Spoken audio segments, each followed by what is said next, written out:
Welcome back, my Duelist friends. Casual Duelist here. It's time for our second deck for the Edison format pre-builds that are historical real decks. These were played at the Edison Shonen Jump. And today we're going to be going over second place, Renaldo Lainez. I'm not exactly sure how to pronounce the name, and I don't mean any disrespect. So we're going to go over Ronaldo's deck.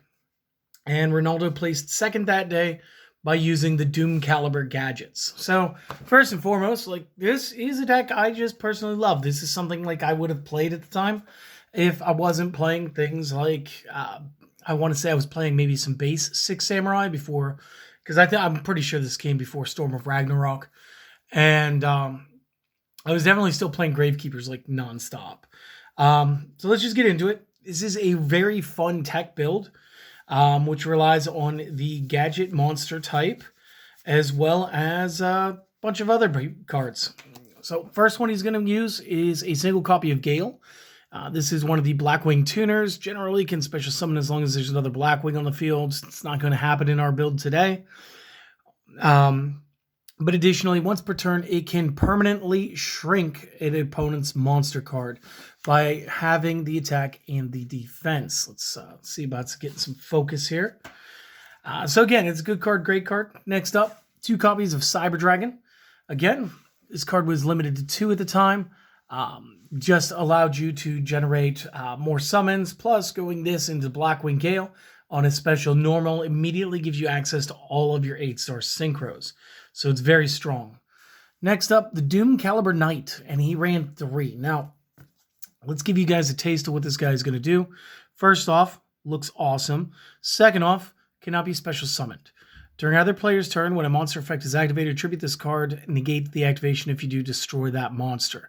This is not an optional effect. The Doomcalibur Knight has to trigger when something happens.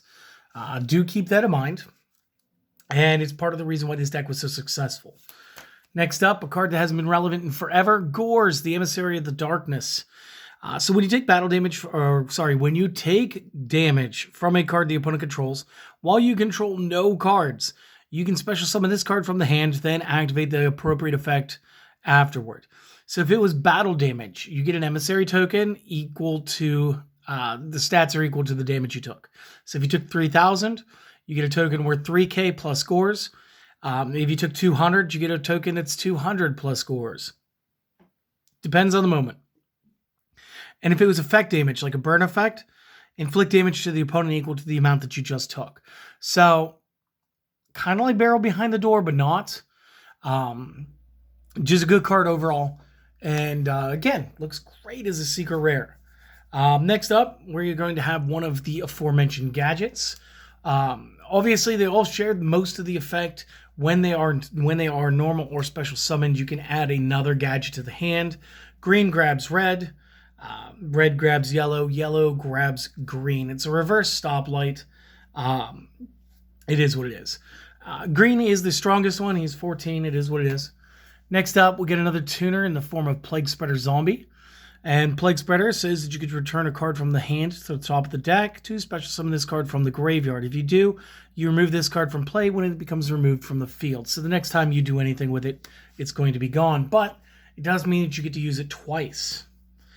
Then after that, obviously, we're going to need 3 copies of red. Then we're going to talk about another handish monster.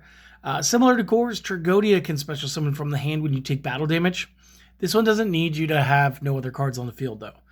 The way this works, this card gains 600 attack and defense for every card in your hand. Once per turn, you could send 1 monster from the hand to the graveyard to take control of a face-up monster your opponent controls that has the same level as the monster you sent. Essentially saying, if your opponent has 4-star monsters, you could trade a gadget from your hand into taking your opponent's monster card. Once per turn, you could select a monster that's already in your graveyard. This card's level becomes the same as that monster's until the end phase, which basically states any level that you find in this deck, Tragodia can become that level, and this makes him so good in a synchro era, just being able to level modulate. And then last but not least, 3 copies of yellow, because again, it doesn't work unless you have all 3 gadgets. Again, silver, platinum, gold, they're not going to be printed for quite some time. Now, moving forward from this into the spells, some cards I really didn't think I was going to be sleeving up today. 3 copies Fisher. Fisher's good old school spell card. Destroys a monster on your opponent's side of the field with the least amount of attack. And again, it becomes your decision if there happen to be 2 that are tied. So I guess if there's Green Gadget and Celtic Guardian, you get the pick. Next up after that, 2 copies of Hammer Shot. This one I remember quite fondly. Destroy a face-up attack position monster on the field with the highest attack. And again, this could attack us too, but generally speaking, when you're playing gadgets, you're playing low ball Yu-Gi-Oh! You're going to be able to just Hammer Shot away your opponent's side of the field. Going to have that single copy of Heavy Storm because reasons, but we're also going to play a single copy of Lightning Vortex this time. So this allows you, costs you the discard of 1 card from your hand to destroy all face-up monsters on your opponent's side of the field. So, again, in a time period where a lot of cards like Geki and Dark Hole were banned because they just didn't have a downside, Lightning Vortex was allowed because at least it had a cost. If I'm remembering right, though, I want to say it was limited to like 1. Next up, you are playing a machine-based build. We're going to get our 1 copy limiter removal in. We're going to get our 1 copy of Mystical Space Typhoon. And then another spell card I'm very familiar with, 3 copies of the Smashing Ground. And much like Fisher, this is going to destroy an opponent's monster only. It's going to be the one that has the highest defense. Again, this deck is really built for a numbers game. This is going back to the old, I want to exchange a 1-for-1 or possibly 2-for-3. And you're playing ratios the whole match. Let's zoom out just a tiny bit. Can we? I don't think it's going to work. It's only going to let me zoom in. So I'll tell you what. I'm just going to scroll back a little bit. And we're going to go ahead and do the traps here real quick. Then we'll cut. We'll go to the extra deck. Again, as per the time period, bottomless trap holes putting in tons of work. Same thing with Dimensional Prison. Deep Prison is, again, everybody playing this over Sakura Armor made sense at the time period because once Stardust became a mainstay, this is one good way to just get rid of the Stardust and just kind of trap him. 1 copy Mirror Force because it was good. A card I've always loved, Phoenix Wingwind Blast. 1 copy. Solid card. Discard a card, target a card the opponent controls, return to top of deck. Not as good as Ryza, because I think Ryza actually shuffles the card into the deck, but still just an absolute sucker punch of a card. Another great one, the Royal Oppression Trap card. Pay 800 life points to negate the special summon of a monster and the effect of a card that special summons a monster and destroy it. Both you and your opponent may use this effect as though you controlled this card, as long as this card remains face up on the field. And this was amazing. Because this was the ultimate double-edged sword. And you'd play it with gadgets because, for the most part, you're not special summoning. So it doesn't matter if your opponent had access to the effect or not, but it did allow you at the time to go ahead and try to limit out your opponent's plays as thoroughly as possible. And the last card rounding this out to 40 is going to be another copy of Torrential Tribute. So real quick, take the screenshot, notes, whatever you guys want to do, and I'll be right back with the extra deck. All right, and we're back. Now, I'm going to start with the 1 card I'm missing. If my research is complete, and I actually did a little bit this time, this card was really only released twice. One was like a Duelist collection, like a Legendary collection for 5Ds, and the other one was in Duelist Genesis. And me, Celestial, and even some of my close friends, none of us had this in time for the video. So one of the cards Renaldo was playing was the Avenging Knight Parshath. I don't own this card. It's fine in future builds. I won't use it. But in order to get the full effect of his build, you kind of need to know that this is in there. It's tuner plus non-tuner light. Once per turn, target a face-up monster the opponent controls. Change that to battle position. If attacks defense monster, inflict piercing to the opponent. It's not that big of a deal. It's just a matter of, this was kind of a good tech. It was kind of cool. But we don't have it. So you're going to see 14 cards physical, and just that's your 15th card, okay? So going straight into it, first 2 cards of his extra deck are 2 copies Chimera Tech Fortress. Because again, he does play Cyber Dragon. He also plays these gadgets. If he's playing up against another gadget build, he can drop the side drag and go ahead and scoop up the opponent's side of the field as a special summon 1/2 that gets him into a fairly titanic card. I mean, we're talking a maximum of 6K with this move because there was no extra zone back then. So these 2 up here, these just don't exist. This would be all that you'd have. Next up, and again, this is part of the strategy here, 1 copy of the Ancient Fairy Dragon. So again, we can get the extra special summon of level 4 lower monster cards, and we can conduct a battle phase. You can't conduct a battle phase each turn you do that, but you could also destroy a field spell, gain 1,000, and then you could add a field spell from your deck to your hand, which is still very useful stuff. B-Rose Dragon, again, detonation. We're going to blow up the whole field. I don't think we had any plants. Ooh, almost lost the whole bottom. Don't think we have any plants this time. Like last time we had Dandelion, we had Lone Fire, we had Titanial. So we're only going to be banking off the Destroy effect, which again is the reason a lot of players, myself included, used the Black Rose Dragon. Next, we do have Gale, so we can tech in the Blackwing Armor Master. It does require a Blackwing tuner, but non-tuners are generic as can be. You'll need a 4-star to go with this. Cannot be destroyed by battle. You take no battle damage from battles involving this at the end of the damage step.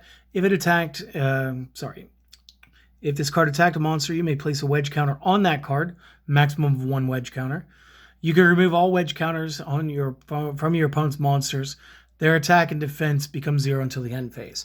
So again, if you're playing a longer game and you just need something that's not going to get beat outright, Armor Master was a great pick back then and is a sick tech, so it's really cool. I did a little bit of digging. I got my actual Hidden Arsenal 1 Bryanak out, and again, you can discard any number of cards to return the same number of cards from the field to the hand. It was not a once per turn effect back then, so that answers the question.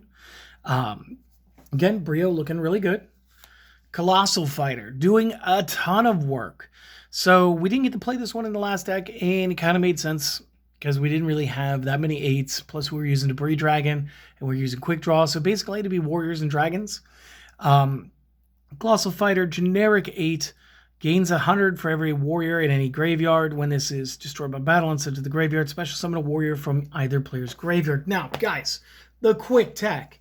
We are coming off of like Teledad, or maybe Teledad wasn't quite a thing yet, but Dark Arm Dragon definitely was. This guy was able to counter Dark Arm Dragon as long as you weren't playing Warriors, because he would be a 28. He would match the Dark Arm Dragon. What you'd be able to do is you'd be able to go ahead and attack. They'd clash. They'd both get KO'd. His effect activates in the graveyard. When he's in the graveyard, he can resolve to affect himself. And again, just real quick, I don't think we had any Warriors in the main deck. And we did not. So again, this strategy would be intact here if you did come across the Dark Arm Dragon Duelist. You would be able to just go to Colossal Fighter. You have stuff in your toolbox with this gadget build, which is what makes it so fun. On the 6 stars, he has a Flame Veil Uriquizas.